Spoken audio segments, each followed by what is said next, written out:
I slept with one of my pastors in the 8th grade. I'm grown now. I feel like I can tell my story. Y'all my safe space anyway. But yes, Pastor Jerome, Grace of Faith Ministry, South Haven, Mississippi, circa 2012 or 2011. You know what I'm talking about. And I know you be seeing my videos because I be seeing you in my likes over there on Instagram. Oh, and First Lady Denise, I know that y'all still together. You know you dead wrong for allowing that stuff to still go on in that church house when you caught us in the bathroom that morning when he caught himself being late to the pulpit to preach and shit. And you sat there, walked in on us, and allowed that stuff to go on and pretended that he was nowhere near the church house. And whole time, I'm in there gawking him down. That's why I always say these churches, they'll either make you or break you. Because after all them sermons that he used to teach, because I used to listen, all them sermons he used to teach about loyalty and truth, baby, whole time you lying to God. You lying about who you is. But Yeah, first things first. That's molestation, brother. Y'all wasn't sleeping together. That was a grown man. You were a child. First thing. Second thing. Yeah, her knowing and not outing him then makes her an accomplice. She's complicit in your molestation. So she's also a guilty party, just to hold on to the status of being a first lady. Third thing, this is one of a myriad of reasons of why folk don't fool with the church like that, young folk in particular. There's a lot of weird shit that goes on that people willingly ignore because of status. They don't want to lose status. It's not about being right in front of God, it's about status. it's so funny that y'all don't even know what these people look like, and these people are dying hard, sending me death threats, going off on me, got all these church people writing me, going off, saying I'm going to hell, I'm lying on their pastor. Oh, come to find out it's a whole new church name because my homegirl Kiara told me. Shout out to you, Kiara, because she holding it down for me over there on Instagram. Y'all bitches is weird as hell. Let me just address this. Y'all wasn't the ones that was sleeping at these folks' house. At the end of the day, these was my friends. These was my church friends. Baby, we went to school together. My mama trusted these people. No, my mama did not know that any of that was going on. I literally just told her about this shit like 3 years ago. I'm coming to y'all because again, y'all my safe space, and I just wanted to let y'all know what a bitch went through growing up. No shade. Y'all hoes was not standing out at these people shit, having to suck they and jack them off and have to suck just because you lost a basketball game over a PlayStation. Was it a PlayStation? Yes, like be so fucking for real. Being woke up out in the middle of the night, supposed to be being taken home from fucking practice and having to pull over on the side of the road and you getting rammed in the ass or you fucking like, girl, be so fucking for real. All you old assholes that was in that church and always had something to say about me because of how flamboyant I was and me twitching and telling me to stop switching in church and stuff. All y'all hoes can eat my ass, just like Pastor Jerome was. Yes, the nigga was eating my ass when I was in 8th grade. And y'all mad about that because y'all pastor is a liar. Y'all pastor, like little boys, he probably grew out of it. And that's why that bitch ain't saying that. It's when that bitch got the nerve to say something to me, all he doing is watching my stories. That's all he doing. But as soon as that fuck nigga say something to me, I promise you, that whole family going down, and I ain't playing. Because I looked up them little statutes of limitation or whatever. Bitch, I got up to 35 years to speak on something. And bitch, I got receipts. Ho, run with it. The way TikTok don't play, I woke up and they are on the hunt for this pastor. Pastor Jerome Grace of Mississippi. Have we found Pastor Jerome Grace of Faith Ministry in South Haven, Mississippi yet? Him and the First Lady. Hell or jail. Unacceptable. No matter how hard you try, you won't be able to stop it. You won't be able to slow it down. What God has for you is for you. Sometimes our blessings, watch this, it hits us in the back of our heads. We try to dodge, we try to run, we try to maneuver, but we can't dodge our blessings. Who am I talking to today? You've been praying, you've been crying. Was you the only person that was spending the night at his house? And Trey, I'm here in Atlanta. If you need lawyers or anything like Or that, he let me had know. like other people, like other No, kids? it wasn't just only me. Of course, you know, we was boys. We always had sleepovers and stuff. But see, this is the thing.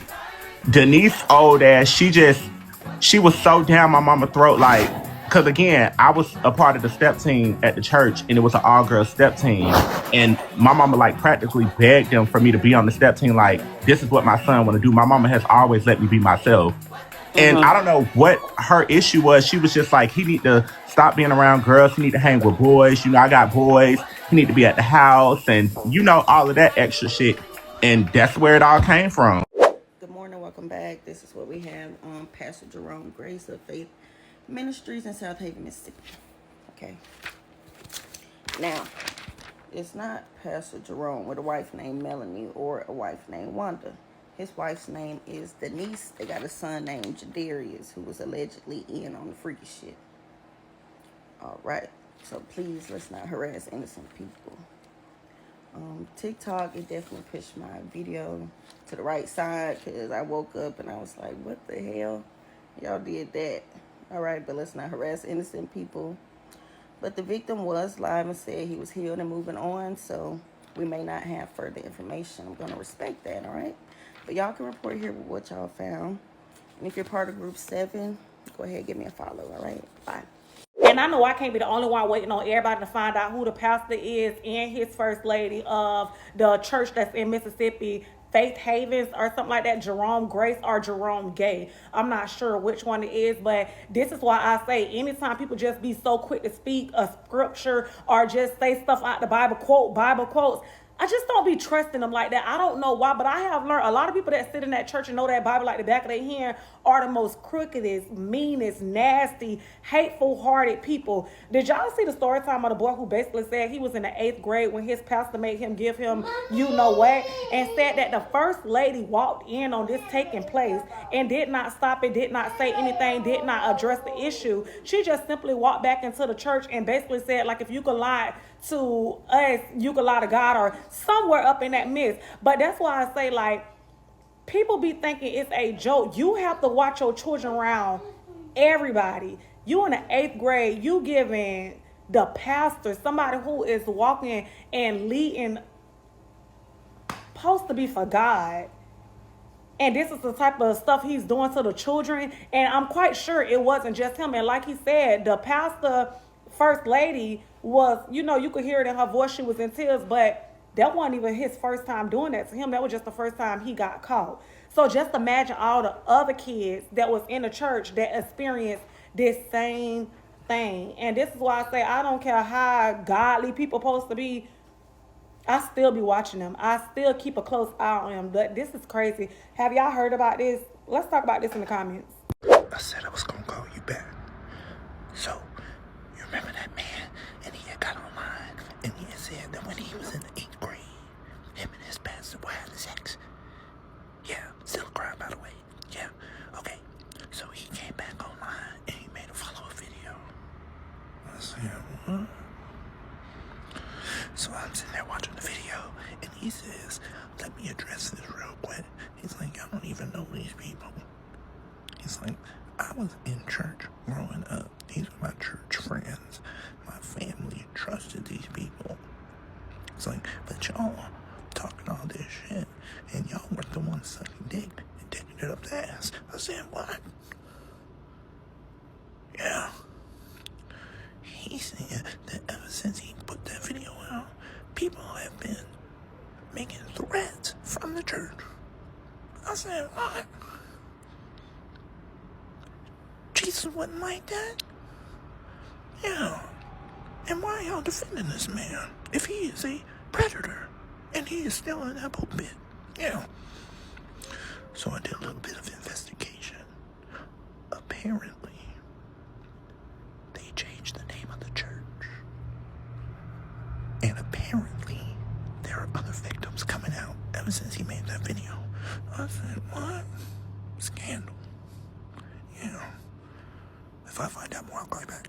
Pastor Jerome of Grace of Faith Ministries, boy, your ass is grass. I keep telling black people y'all are being spiritually manipulated by these pastors. But we ain't even gonna talk about that in this video, right? First off, anybody who is attacking Trey Moji, you are sick in the fucking head. He was 13 fucking years old. In no way, shape, or form should you be touching on a 13-year-old little boy. It is so crazy to me how people make excuses for the pastor. Y'all talk about some baby, he ain't know his motherfucking age. Y'all know when you see a 13-year-old. I got a cousin that's 6 foot motherfucking 2. 13 years old. I can look in that nigga face and tell he a kid. He just a big one. Y'all be swearing up and down y'all don't want y'all kids around gay people, when 90% of the time, the motherfucking pedophile is a Christian.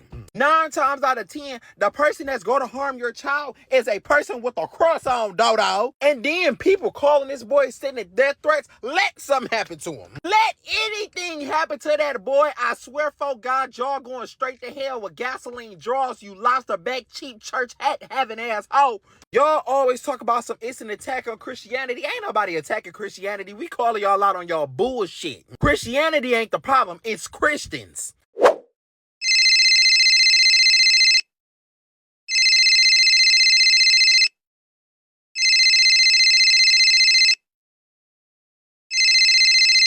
I slept with one of my pastors in the 8th grade. I'm grown now. I feel like I can tell my story. Y'all my safe space anyway. But yes, Pastor Jerome, Grace of Faith Ministry, South Haven, Mississippi, circa 2012 or 2011. You know what I'm talking about. And I know you be seeing my videos because I be seeing you in my likes over there on Instagram. Oh, and First Lady Denise, I know that y'all still together. You know you dead wrong for allowing that stuff to still go on in that church house when you caught us in the bathroom that morning when he caught himself being late to the pulpit to preach and shit. And you sat there, walked in on us, and allowed that stuff to go on and pretended that he was nowhere near the church house. And whole time, I'm in there. Y'all know why y'all can't find Pastor Jerome of Grace of Faith Ministry out there in what he say? Mississippi? I don't know. South Haven? Cause he lying. He lying through the slob on his lips. He is lying. First he made a video giving out the name, and then made another video saying, oh, they changed the name. Why didn't you say it at the beginning of the video? Okay then. Okay. Ask yourself this. Have y'all found that DL article on Facebook about that boy who killed that guy for doing that TikTok trend of exposing DL men? Nope. You ain't found it because why? He made that up too. I'm telling you. Y'all keep believing this stuff, and then people got real stories, and you want to make up something. Okay then. Keep doing it.